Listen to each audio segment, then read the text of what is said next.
Recently released European Union figures show that in 2017, the bloc gave asylum to more than 500,000 refugees, with Germany taking in more than 60%. Mariam Zaidi reports from Brussels.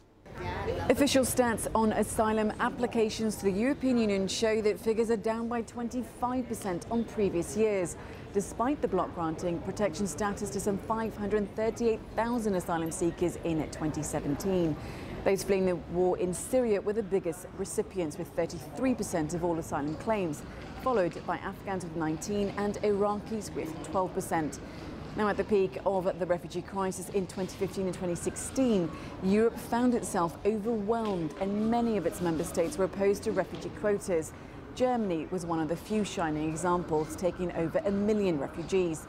And speaking in Berlin on Thursday, the EU Commissioner for Migration thanked Germany for its long-standing commitment to the refugee crisis and pressed the need for countries to do more.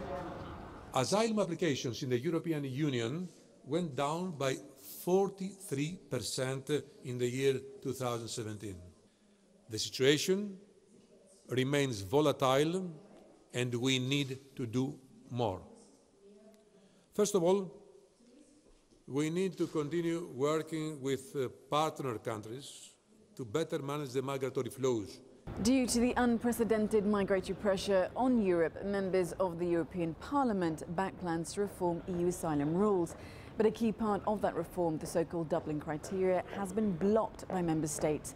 The Dublin regulation determines the EU member state responsible for examining an application for asylum seekers, and it's all about fair burden sharing. Now, currently Bulgaria, which holds the rotating EU Council presidency, is trying to break that deadlock. Reports suggest mandatory quotas of refugees could be dispensed with in favour of giving member countries more control over relocation. Mariam Zaidi, CGTN, Brussels.